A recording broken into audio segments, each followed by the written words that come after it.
just want to add over here, string will also behave as a non-primitive data type. Do you all agree with this process here? 100%. It's a non-primitive data type as well. How? Because string is a class and it is also behaving as a data type here. Therefore, it's a non-primitive data type here. Why? Because the default, I mean, it's a class. So any class which behaves as a data type, it's non-primitive. And what is the default value for a string class here? The default value for any class type is null here. So the default value is null here. Okay. And it also implements certain interfaces here.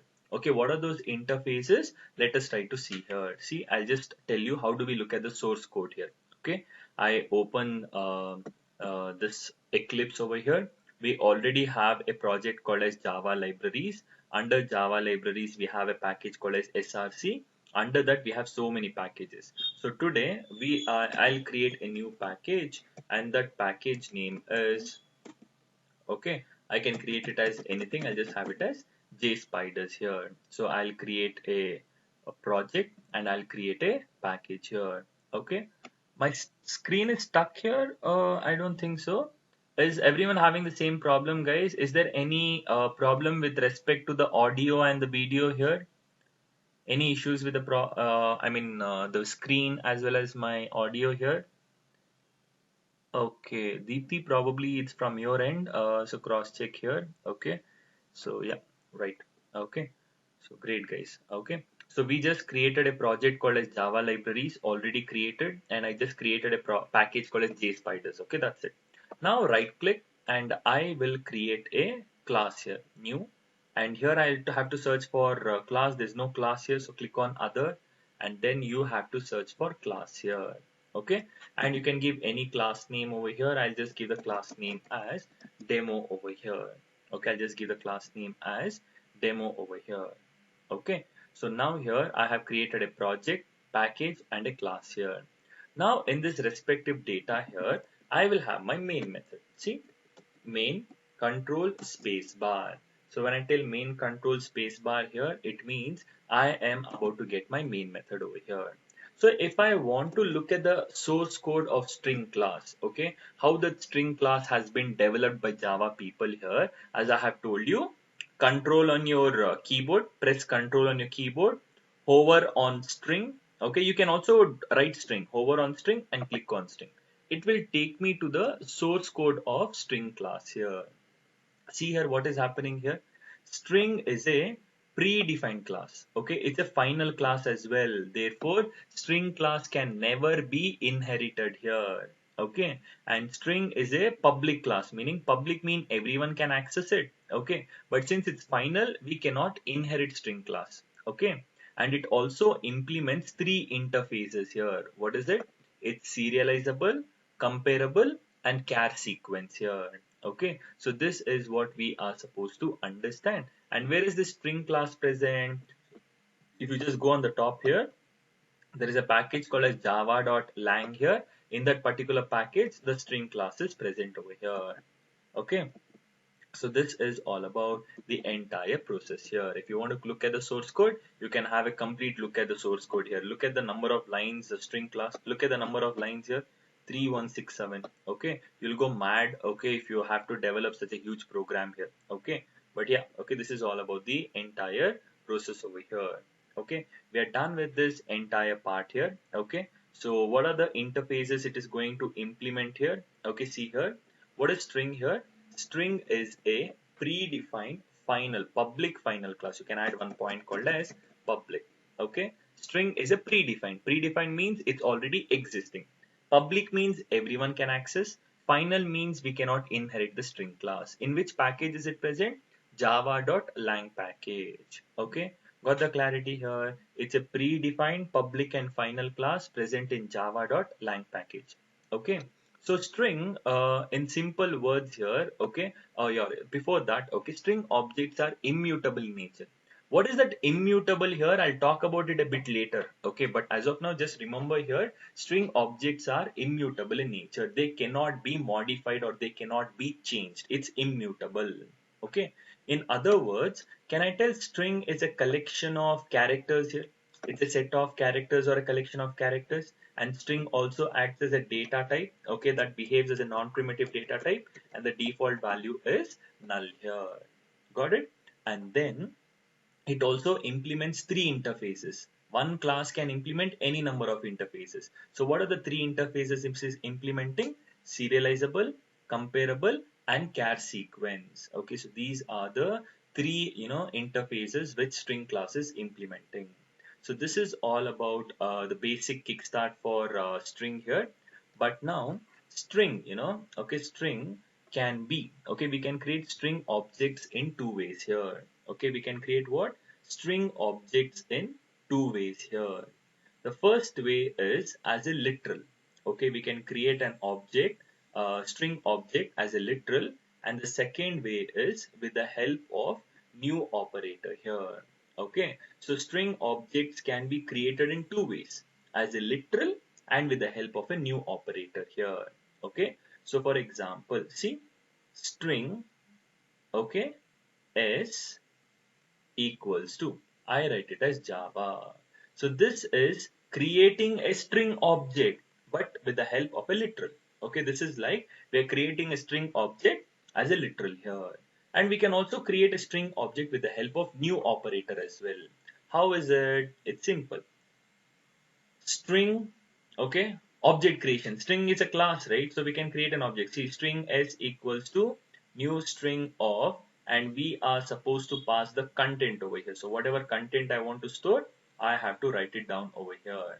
So this is also a string object. This is also a string object, but we have two different ways of creating it here, because since string is a data type as well as a class. So therefore I can create string object in two ways over here. Okay, so when I go back to my theoretical notes here, okay, so the next point here is string objects can be created in two ways, as a literal with the help of double quotations and with the help of new operator as well. See, I've just given both the respective examples as well. Okay, so this is all about the string here. Got the clarity? But there are most important parts here, okay, which we are supposed to understand here. Okay, so string objects can be created in how many ways? We can create string objects in two ways here. Okay, that is with the help of a literal and with the help of new operator here. Okay, now we let us try to talk about a very interesting topic here. Okay, that is nothing but whenever we talk about string objects here, okay, that will get stored into a memory location, okay, and the string objects will always get stored into a memory location called as string pool here. Okay, what is that memory location called as? That memory location is called as string pool. Okay, so let me write it down somewhere over here at the bottom here so that you can easily understand here. So let me write it down somewhere. I'll write it down over here only. It is nothing but string pool here. Okay.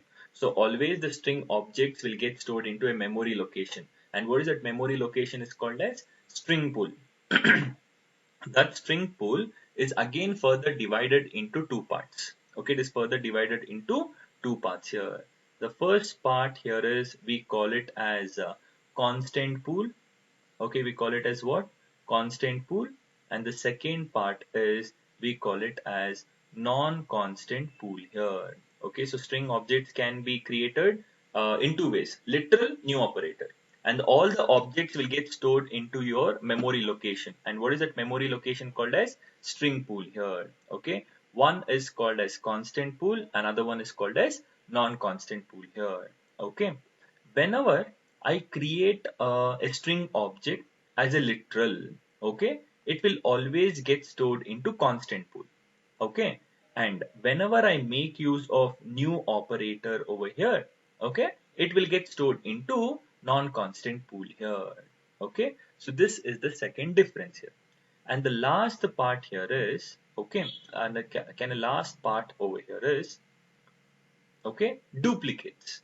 Duplicates are not allowed. Okay, duplicates are not allowed with respect to constant pool, but duplicates are allowed with respect to, okay, constant non-constant pool here. So what is the meaning of it here? I'll just explain it in a beautiful manner here. Okay, just wait for it. Okay, so first example over here, look here. I have string s1 equals to Java here. Okay, so this is nothing but a string object. Okay, actually speaking, it's a string object. All the string objects will get stored into a memory location. And what is that memory location called as? That memory location is called as string pool. Okay, but now I am creating an object with the help of a literal. So now where should the object get stored here? Is it constant pool or non-constant pool here? As a literal, if I create an object as a literal, always those objects will get stored into constant pool. So therefore, an object will get created here. Okay, what is that object here? That object is nothing but, okay, Java. Okay, and S1 is pointing to that respective object here. So if I create a string object as a literal, it will get stored into constant pool.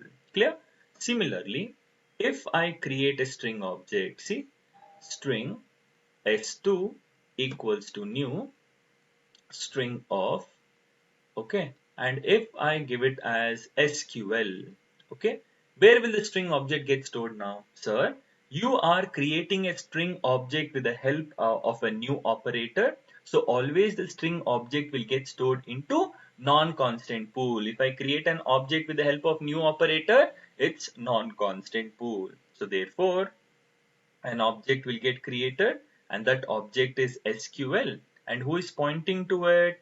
S2 is pointing to that respective object here. Clear? Similarly, I can have n number of objects, right? If there is no restrictions at all. So I will create one more object. String S3 equals to Java here. Okay. Now tell me, should the object S3 get stored into constant pool or non-constant pool? Should it get stored into constant or non-constant pool here? Okay, that is nothing but constant pool here. Okay, it's 100% that I have to store the string object into constant pool. But constant pool does not allow duplicates. This guy will never allow duplicates. But Java is already existing and I'm trying to store Java again here. So duplicates not allowed. So what will happen, the same object over here, okay, this is S3, that will get stored, that will be pointing to the same existing object here. Why? Because Java is already existing over here. So when I try to add Java over here, it will not point to a new object here because duplicates are not allowed. So to the existing object only, even S3 starts pointing here because duplicates are not allowed. But in case of, okay, in case of new operator, string s4 equals to new string of, and if I create an object and that object is SQL over here, so since I am creating an object with the help of new operator, it is always non-constant pool. See, new operator, that has to get stored into non-constant pool. Since duplicates are allowed over here, a new object will get created, okay, by the name called as SQL only. The object name is SQL and S4 starts pointing to that respective object here. So what did you understand over here? Okay, all the string objects, okay, string objects here will get stored into one memory location. What is that memory location called as? String pool here. That string pool is further divided into, okay, constant pool and non-constant pool. Okay, if I create a string object as a literal, that will get stored into S1, and if I create an object with the help of new operator, that will get stored into non-constant pool. Okay, duplicates who allows? Constant pool. Duplicates who does not, who allows? It's non-constant pool. Who does not allow? It's constant pool here. Okay, so this is all about the entire process here. Clear? If there are a few things which we are supposed to understand, we will try to understand. So there is one question here, sir, what if we change S1? Okay, what will happen to S3 here? Okay, good question actually. Okay, so now here in simple terms over here, that is why we call it as string immutable concept here. What happens when I reinitialize S1 here? Okay, that question I'll answer when I do immutable concept probably after 10-15 minutes here. Okay, all your questions, okay, I'll answer it at the last here. Okay, don't worry. Okay, but this is what we are supposed to understand here. So look at the process here. all the string objects, okay, are getting stored into a memory location here. Okay, what is that memory location called as? String pool here. And that string pool is further divided into two types. What is it? Constant pool and non-constant pool. So therefore, all the literal string objects will get stored into constant pool, and constant pool does not allow duplicates here. Okay, and string objects which we create with the help of new operator, where does it get stored? Into non-constant pool, and non-constant pool will always allow duplicates over here. Okay, so this is just the memory hierarchy which we are supposed to understand. A few questions which are posted in the chat box, I'll answer it a bit later, not immediately. I'll answer it in some time, so that you'll have better clarity. Okay, so this is all about, okay, what is string, okay, what is the memory hierarchy over here. Okay, so we have got the complete clarity about it. Okay, so now, since string is a class, okay, and it is also inheriting the object class, do you all agree with this process here? See, now when I consider a string class, see, when I consider string is a class here. It might be predefined class, it doesn't matter. But I have told you one important thing here. What is it? A string class or any user defined class, every class in Java here will mandatorily inherit the object class. So even string class is inheriting the object class here. Got it? But now, here we have one important topic to discuss. What is the topic, I have a car called as dem car here. I have a class called as car. Now I have my main method over here. So now I will create an object of car C equals to new car of. Okay, got it? So now similarly over here, I will also have, okay, a demo class wherein I am creating an object of string here. String s equals to new string of, and I am passing the content over here. Okay. So now guys, okay, be careful and answer me what will be the output over here. See guys, I have my main method, okay, wherein the execution will always begin from. I create an object of car and I am printing the object reference. I repeat, I am printing the object reference here. So what will be the output here? Just the car class. Okay, I'm executing the car class. I created an object of car and I am printing the object reference here. So what should be the output here? Think and tell me what should be the output. Simple, sir. When I try to print the object reference over here, implicitly it will call this toString method. And the toString method will always give the string representation of an object. So therefore here, I will get the output. See, look at the output here, beautiful output here. Did I get it as see jspiders.car at the rate some hexadecimal value? So when I try to print the object reference here, it is internally calling the toString method, and toString method will give the implementation as fully qualified class name at the rate hexadecimal value. You can also call it explicitly also. See, c.toString. Either you print the object reference here, it will implicitly call toString, or you might also call it explicitly, that is toString here. What is happening over here? We are getting the fully qualified class name at the rate hexadecimal value, right? But now, similarly, okay, similarly over here, I will try to print the object reference of S here. See, when I try to print the object reference of S, what do we expect here? When we try to print the object reference here, the toString method will get called, correct? So here, when I execute it over here, okay, I do not get the string representation. Rather, I get it as Java over here. Why? Because the string class is inheriting the object class here, and it has automatically overridden the toString method. Rather than giving, okay, the fully qualified class name, it has been overridden to give the actual content whichever I have passed over here. Got the clarity here? So see, toString method is overridden in the toString automatically. So when I just write it as toString, see, even if I try to do it implicitly or explicitly, I'll get it as Java here. Why? Because in string class, toString method has been overridden in order to give the actual content here. In car class, I have not overridden. That's the reason I'm giving the string representation. But in string class, automatically it has inherited, okay, the object class, and automatically it has overridden the toString method. That's the reason we are getting the content whichever I have passed over here. Done. Similarly, when I tell, okay, when I tell, just observe one program here. I just wanted to explain something. So over here, I'll give you the clarity at the end here. Okay. When I tell c dot hash code, what did you understand here? Sir, every object will have a unique ID. So that ID is called as hash code. So when I execute it over here, I get the fully qualified class name. See, I get the fully qualified class name implicitly and explicitly, and I get a unique number. Okay. Whereas, okay, when I try to do, okay, the toString method, I mean the hash code of string, see, s dot hash code here, and I will pass a over here. I'll pass a over here. So now when I execute it over here, look at the output what we get here. Okay, look at the output what we get. I get it as 65 here. So what did you understand here? The hash code method was supposed to give a unique ID, correct?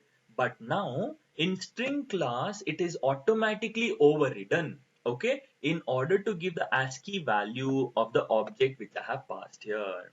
Hash code was supposed to give a unique number, but now in string class, the hash code method is overridden in order to give the ASCII value here.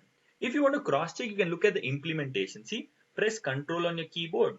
Over on the hash code method, click on it. Once you click on it over here, see here, it has overridden the hash code method in order to give the toString, the ASCII value. See, some H blah blah blah blah, some lot of calculations is happening over here. That is string dot class file. Got the clarity here? Okay. Similarly, if you want to see toString, press Control, click on the toString method, click on it. See, the toString method is overridden in order to return the current object. So when I tell current object over here, whichever object I have passed over here, the same object will be printed over here. Got the clarity? So now the toString method was used supposed to give the string representation, but it is overridden in the string class to give the actual content. Clear? Hash code was supposed to give the unique ID, but now it is overridden to give the ASCII value here. Got it? So this is all about the entire process here. Clear? Similarly, okay, I will create two objects. Car C1 equals to new car of. Okay. Now I'll create one more object. Car C2 equals to new car of. Okay. Now, what will be the output here? C1 dot equals C2. What will be the output, guys? What will be the output? True or false? Common sense, no? Okay. So when you execute a program here, I will get the output as false here. Why will I get it as false over here? The reason is because internally the addresses will get compared, or the hash code will get compared, wherein these are two different objects here, wherein the hash code is different, address is different. So since the default implementation is used to compare the addresses or the hash code, I will always get it as false over here. Clear? Understood, everyone? So we will get it as false here. Why? Because internally the addresses or the hash code will get compared here. Whereas, okay, similarly, if I create a couple of string objects, see, string s1 equals to new string of, and I am passing, okay, string of, I am passing Java over here, okay, and here also string s2 equals to new string of, and here also I'm passing Java over here. So now when I tell s1 dot equals s2, okay, now what is happening, okay, so it is supposed to compare the addresses of two objects, correct? S1 is one object, S2 is another object here. Okay, it is supposed to compare the addresses or the hash code. But since, okay, equals method is overridden in the string class here, it will not compare the addresses, rather it will compare the content here. It will compare the content. Meaning if the content is same, the hash code method will also be same. No, why? Because the hash code method is also overridden. Clear? So therefore, equals method was supposed to compare the addresses here, That's the default implementation here. But in string class, it is overridden to compare the content whichever I have passed here. Got it? So that's the reason over here I will get the output as true over here. Got it? So this is what I just wanted to explain what is string doing internally. So look at the notes what I have done here. Okay.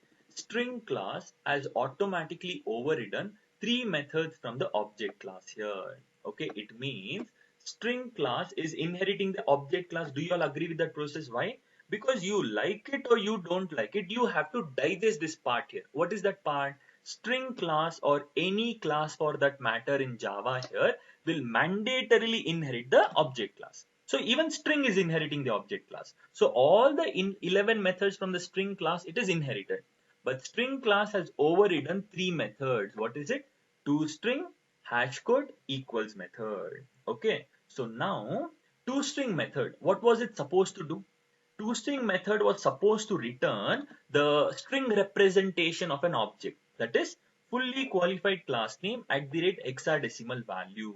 But in the string class, it is overridden in such a way the fully qualified class name I will not get. Rather, whichever object content I have passed, the same thing will be the output here. Got it? And the hashcode method was supposed to return a unique number, a unique ID for an object. But in string class, the hashcode method is overridden in such a way it will not give a unique number. Rather, it will give a unique ASCII value for the object whichever I have passed here. So it is supposed to return a ASCII value here.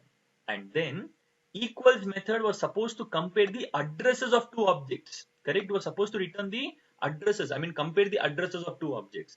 But in string class, the equals method is overridden in order to compare the content of both the objects here.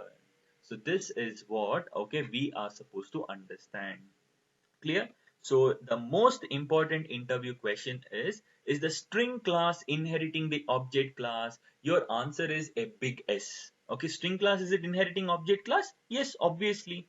And has it overridden any methods from the object class? Yes. What are those methods? ToString, hashcode, equals. ToString is overridden to give the content which I have passed. Hashcode is overridden to give the ASCII value, and equals method is overridden to compare the content here. This is all about the entire process here. Clear? Anyone having any confusion with the topic which I explained now? Okay. Anyone having any confusions as of now, guys? No? Okay, great. So now there are a few questions here. I shall try to answer it before going ahead. Okay. So what are those few questions here? I'll tell you. The first question was, yeah, this I was explaining that memory hierarchy.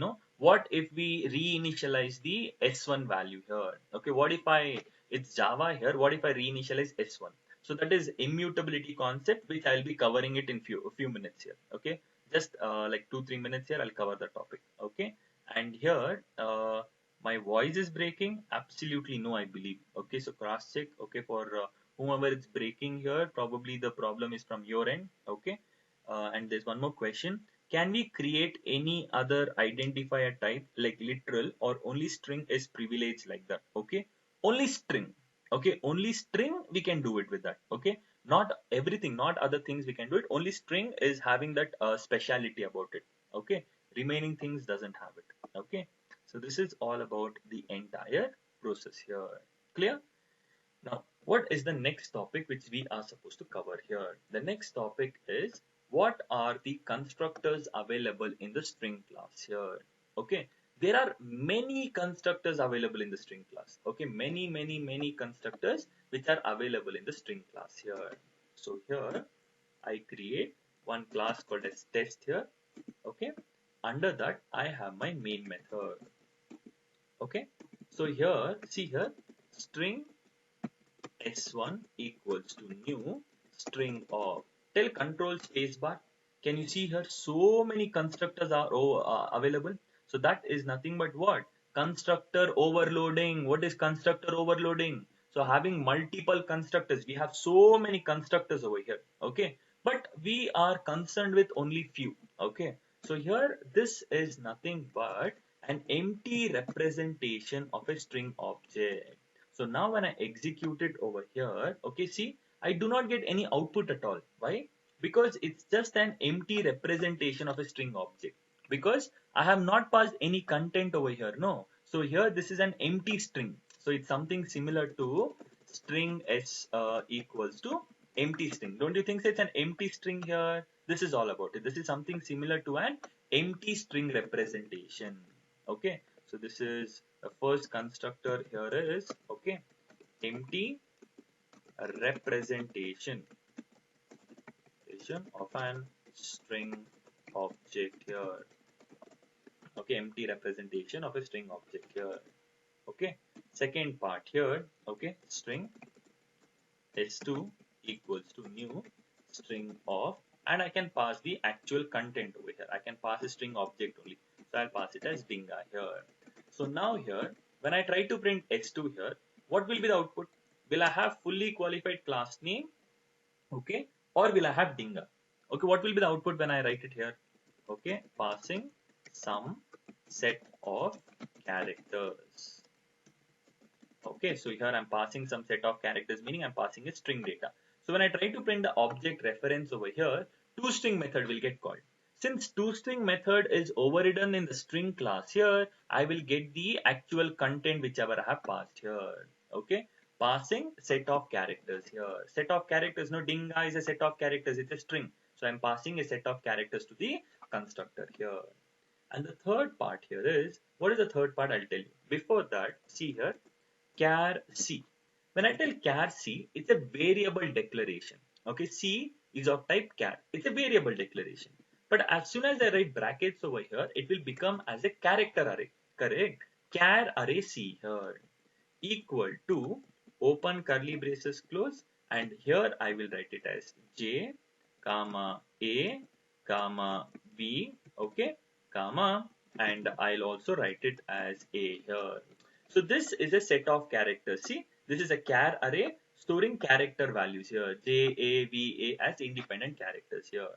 So now when I tell string s3 equals to new string of, and now if I pass this character array here, if I pass this character array to it, that will get converted to a string object, okay, and I will get the content here. See, when I try to print s3 over here, I will get the output as, okay, Java here. Why? The character array, whichever I have passed to the constructor, is getting converted to a string object over here. So the third set of constructor which are concerned over here is converting character char array into a string object here, for the clarity here. So these are the few constructors which we are supposed to know here. See, this is character array, so we are converting, okay, that character array into a string object here. Okay, this is character array. We are converting the character array C into a string object and trying to store it into S3. So when I try to print S3, that Java, which was a set of characters, will behave as a string here. Okay, so these are the few constructors which we are supposed to understand here. So what is the first constructor we saw here? That is nothing but empty string representation. Okay, meaning it's an empty representation of an object. Here I'm passing dinga over here, and here I'm passing an array wherein that array will get converted to a string and I'll get the output here. So these are the three important constructors we have. As I told you, we have many here. You can explore on it. Okay. So this is all about the constructors which we have it in the string class here. Clear? And the next most important topic which we are supposed to discuss, okay, this is a mandatory question in almost all the interview questions. Okay, you might, I mean, if you are attending an interview for an MNC company or a startup company, doesn't matter, this question is always fixed here. Okay, very important question here. Okay, what they'll ask here, how string objects are immutable in nature, or they might also tell, explain string immutability concept. So if at all they tell immutable, you are supposed to explain how is it immutable here. Okay, so let me explain it over here. Okay, let me explain it over here, guys. Okay, so here, guys, all the string objects here will get stored into a memory location. What is that memory location called as? String pool here, correct? All the string objects will get stored into a memory location called as what? String pool here. Clear? Now that string pool is further divided into constant, non-constant, literal, new operator, duplicates, not duplicates, blah blah blah. Everything is there. But it works the same for everything. Now here, okay, concentrate here. Now when I tell string, okay, s1 equals to, okay, I write it as Java here. I write it as what? Java here. So what did you understand here? One object got created. And what is that object? That object is nothing but Java. Okay, that object is nothing but Java. And who is pointing over here? S1 is pointing to that respective object here. Correct? This is what we understood over here. Clear? Now here, similarly, okay, I will try to reinitialize. See, S1 equals to, now I will change it to SQL over here. So what is happening here? When we reinitialize a string object here, okay, whenever we are trying to reinitialize a string object, you know what happens here? Rather than modifying the same existing object over here, a new object will get created, okay, with the value SQL here. And then the old reference which was pointing to the old object will get dereferenced. Dereference meaning it will lose its connection here. It will get dereferenced here and starts pointing to the newly created object here. Got it? I repeat it. Understand? Whenever we try to reinitialize a string object, now I am doing it to web. Okay, it's a string object. Whenever we are reinitializing a string object, rather than modifying the same existing object here, a new object will get created. Okay, with what? With whatever value I have passed. A new object got created by the name web. And the reference which was pointing to the old object gets dereferenced. Dereference meaning it will lose the connection to the old object and starts pointing to the newly created object here. And those objects, okay, which there is no reference pointing here, that all will get garbage collected. Garbage collected meaning all the unused objects here, meaning which does not have any reference pointing to it, will get garbage collected here. All the dereferenced objects are eligible for garbage collection. Garbage collection meaning the person called as garbage collector will automatically delete those objects.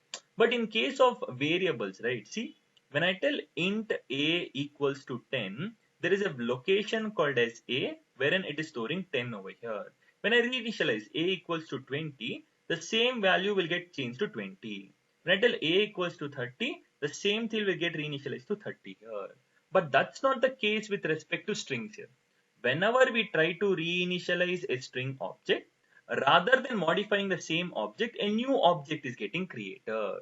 And the reference which was pointing to the old object gets dereferenced and the reference will start pointing to the newly created object. This is how string objects are immutable in nature.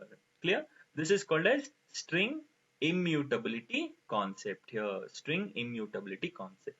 It's very simple, but it has a lot of weightage in your interview process here. This is what I have written it over here.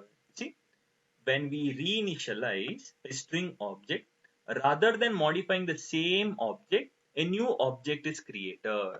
Meaning, whenever I'm trying to reinitialize, it is supposed to modify it. But in strings, since strings are immutable, okay, it does not modify the existing object. Okay, rather a new object is getting created and the reference which was pointing to the old object gets dereferenced. Dereference means it loses its connection and automatically it gets garbage collected and starts pointing to the newly created object. So this is called as, okay, string immutable concept here. Okay, this is how strings are immutable in nature here. Got it? So this is what we are supposed to understand here.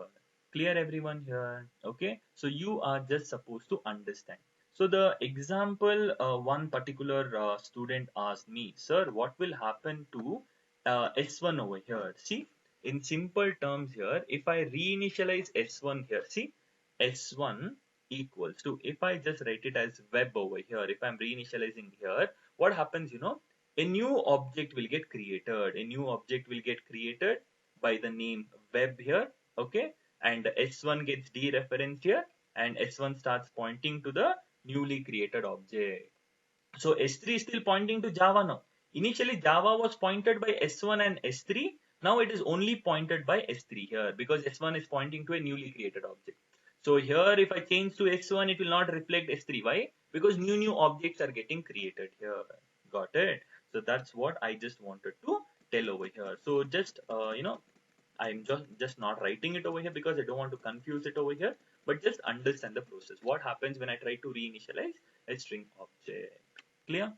So this is all about the entire process here. Okay. In interview here, they'll tell, okay, string is immutable. Great. Okay. But do we have any mutable version of string here? Yes, we do have mutable version of string. And what is it? String buffer and string builder here. String is immutable. Great. Do we have any mutable version of string here? Yes. That is nothing but string buffer here and string builder here. Okay. So what is string buffer and builder here? How is it mutable here? I'll talk about it later, not today. Okay. But back of the somewhere you should have this entire process here. Okay. So this is all about string and its respective specifications over here.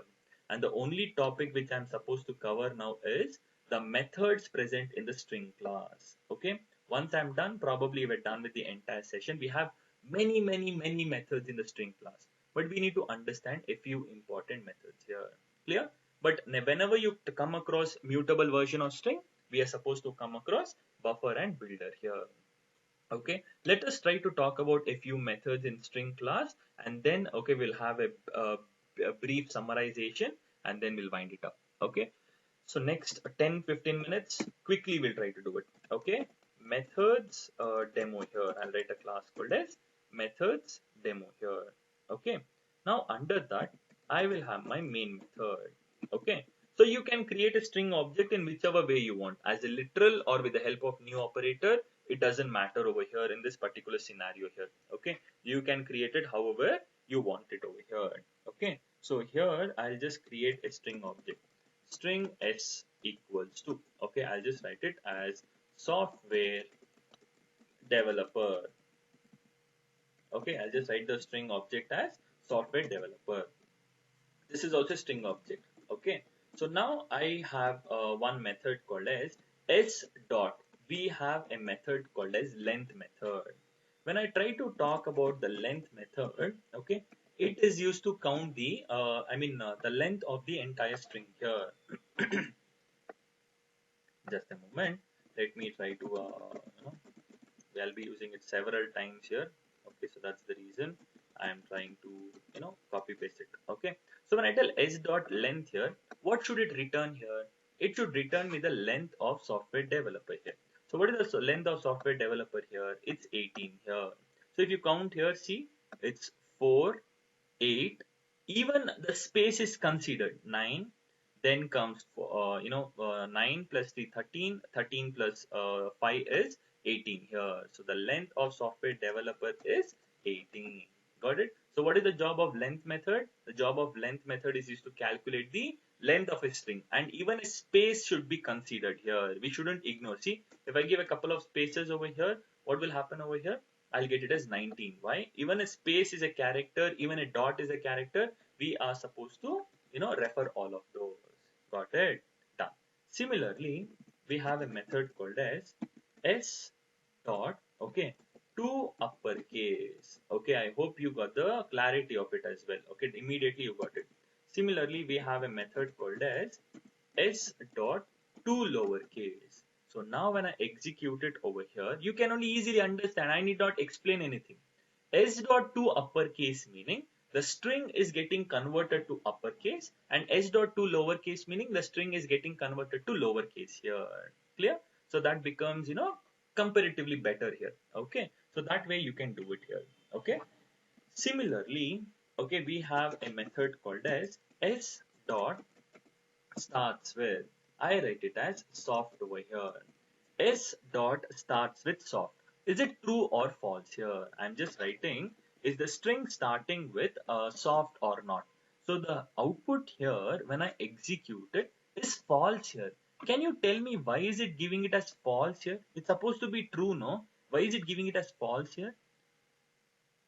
Think and tell me. It's supposed to, it's starting with soft, no? SOFT, it's starting with soft here. But why is it giving it as false here? Okay, it's supposed to give it as true, no?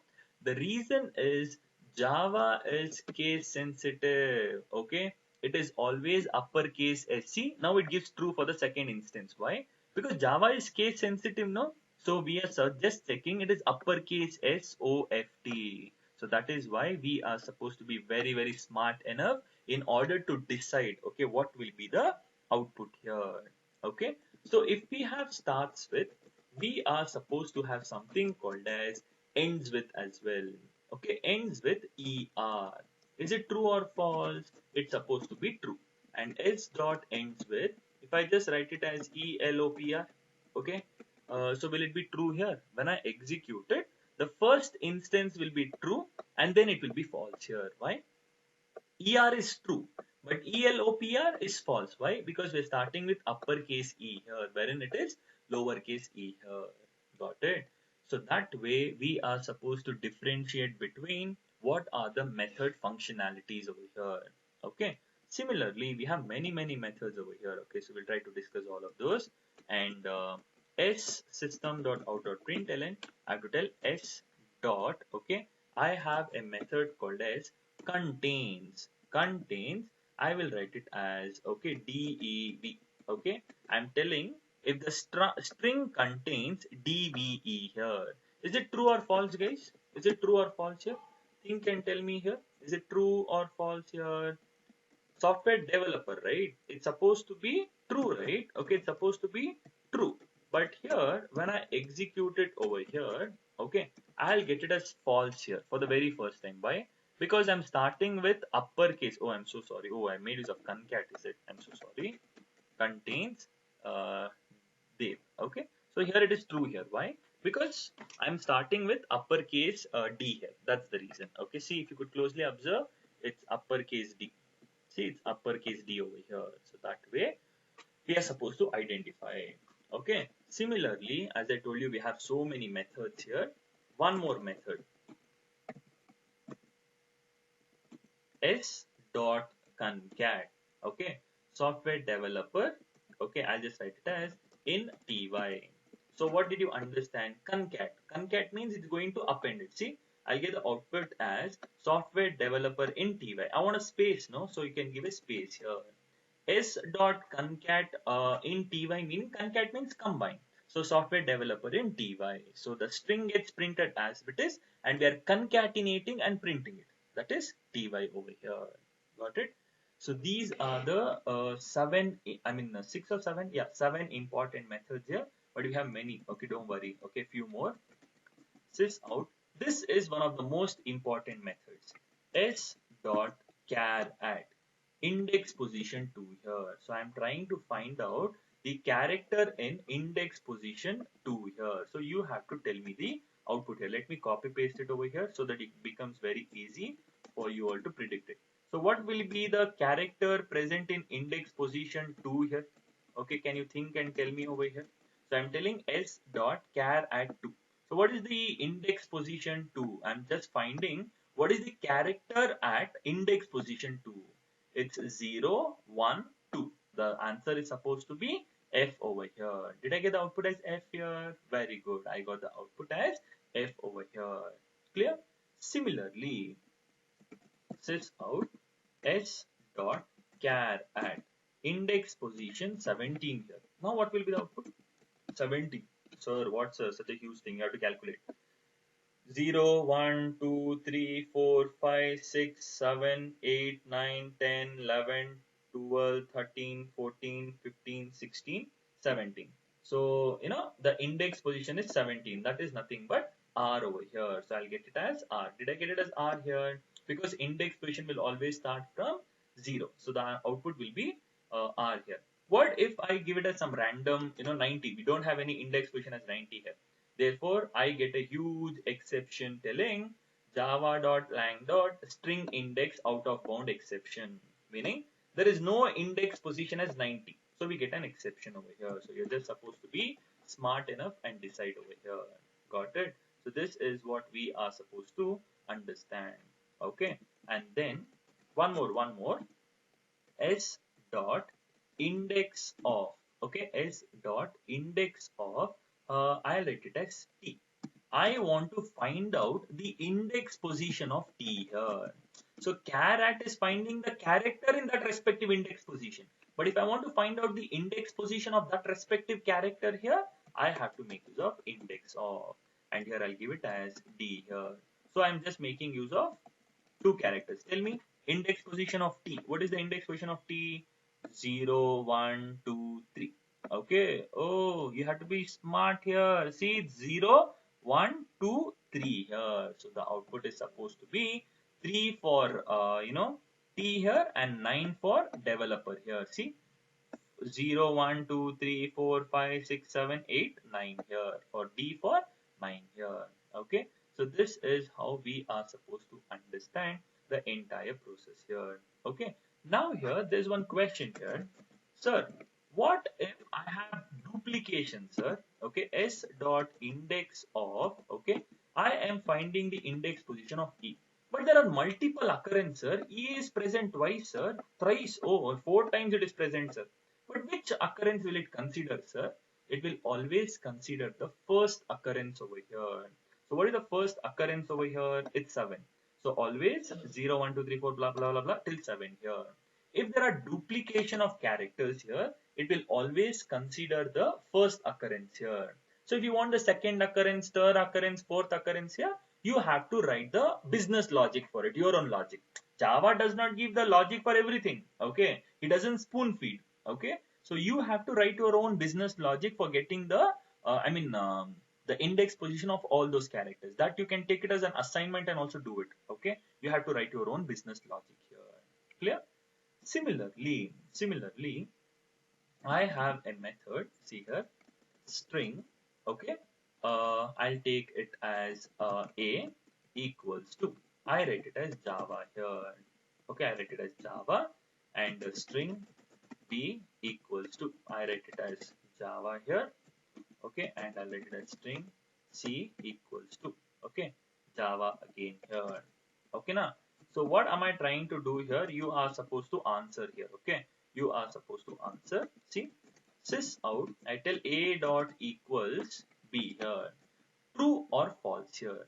A dot equals B, is it true or false? You can just tell it TF here, okay? That would be better, okay? A dot equals C here. What should be the output?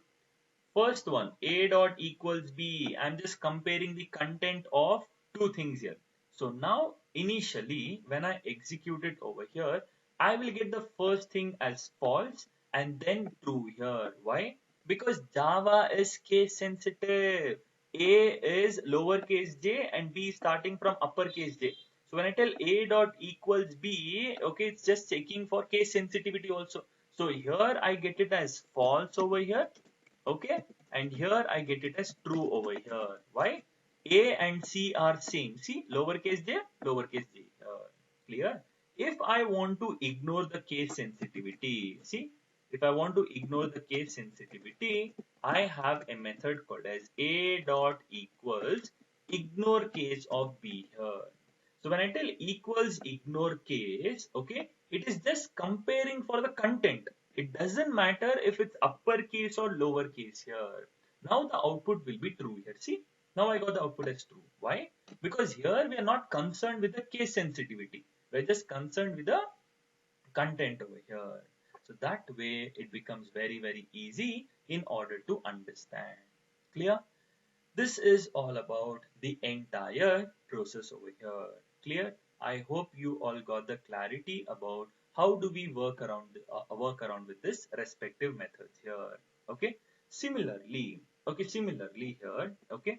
Now, last part. Okay. Just don't kill me. Okay. Few more minutes. Okay. We'll be doing it here. I'll tell string X equals to, I'll just write it as hello dinga here. Okay, I'll just write the content as hello dinga. Now here I'll tell, okay, sys out x dot, we have a method called a substring of 3. What did you understand? When I tell x of substring of 3 here, what did you understand? Can you tell me here? Any idea? So the content is hello dinga, right? So now let me try to open paint here. Okay.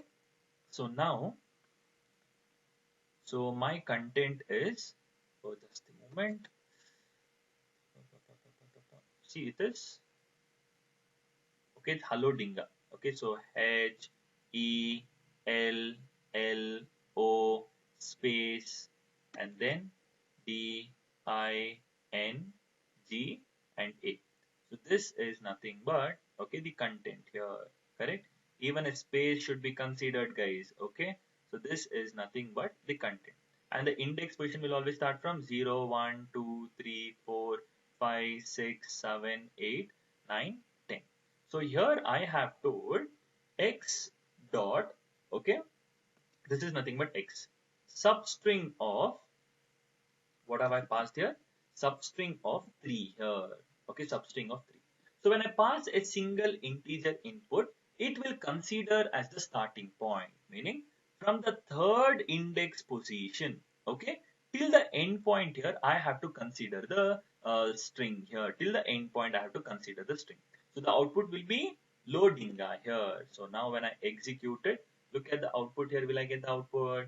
Did I get the output as loading here? Yes, I got the output as loading here. Why? Because we are giving the beginning index position here. Similarly, x dot substring of, if I give it as 7 here, what will be the output here?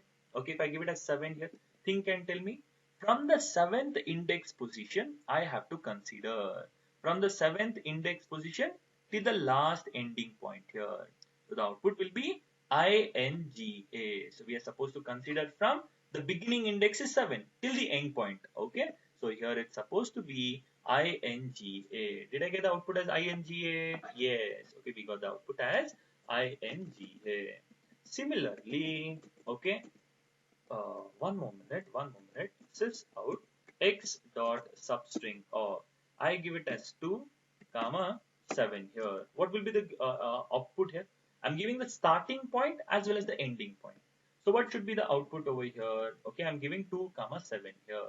So think and tell me, if I give it as 2 comma 7, what will be the output? 2 comma 7 here. You tell me the output.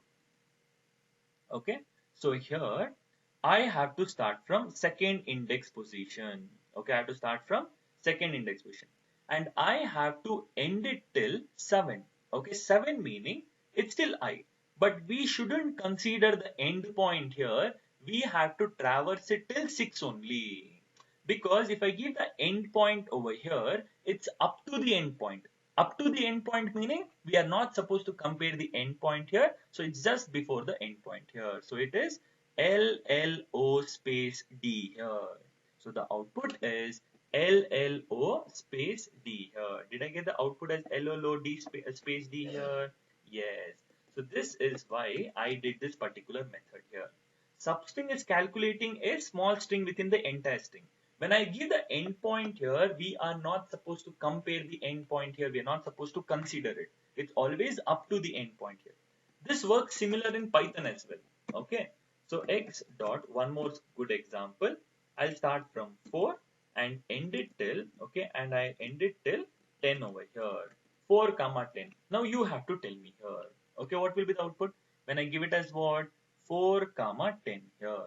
So if I give it as 4 comma 10, sir, I have to consider from 4th index position. But since I have given the endpoint as 10 here, I have to consider it till 9 only, because it will act as endpoint. So it's O space ding here. It's O space ding here. So when I execute it over here, did I get the output as O space ding over here? Yes. This is what we are supposed to understand. Clear? So these are the important methods which we have with respect to, okay, string class here. So probably we are done with many methods here. But few methods are length to calculate. Oh, some import statement I've done. Okay, you can ignore it. Okay, so length to calculate the length, two uppercase, two lowercase, converts to uppercase, converts to lowercase, starts with, ends with, to check if it's starting or ending with the specified substring. Contains, it checks, oh, if that string is there or not. Concat, appending. Okay, char at used to find out the character in that respective index position, and index of is used to find out the index position of that respective character, and then equals and equal ignore case we know, and then substring also. Okay, so these are the important methods which we have with respect to string over here. Clear? This is all about the entire process, guys. Okay, so anyone having any confusion over here in today's session? So what have we done in today's session here? We just completed, this is what we are supposed to understand over here. So very, very important part here. Okay, so now let us try to discuss here. Okay, so there is one question here. Sir, in an interview here, is string a class or a data type here? Okay, string is always a class which can also behave as a data type. That is nothing but non-primitive data type. In an interview, if they ask here, you are supposed to tell string is a class, but it has the speciality to behave as a data type as well, wherein it will behave as a non-primitive data type. Why? Because it's a class. That's the reason. Okay. So we understood what is a string here. Okay. And we also understood what are the two ways of creating an object, and what are the memory locations over here, constant, non-constant. Okay. And it has overridden how many methods? Three. ToString was supposed to give the fully qualified class name, but in string class it's overridden to give the content. And hash code is supposed to give the unique ID, but it gives the ASCII value. Equals method was supposed to give the, compare the addresses, but now it compares the content here. And we understood how is it immutable, and what is mutable version of string? Buffer and builder, string buffer, string builder. We'll talk about it sometime later. Okay. And then we also saw the important methods in the string class here. Okay. So this is all about the entire process, guys. Okay. I hope we are done with the session for today here. So any questions in today's session here? Please do let me know. Any questions here, guys?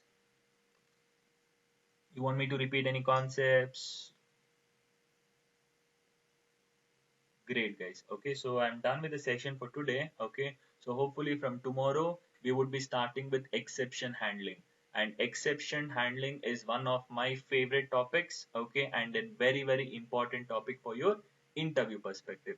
So today will be the last day wherein I'll be uploading the videos here from tomorrow, because I didn't want to have that continuity mismatch. So from exception onwards, I'll not be posting any videos here. Okay, so if you want to learn, make sure attend the session. Okay, if at all there is any genuine reason here, we'll try to find out some solution for it. Okay, so great, guys. Okay, so we shall wind up a session for today and catch up tomorrow. Okay, so thank you all, take care, bye bye.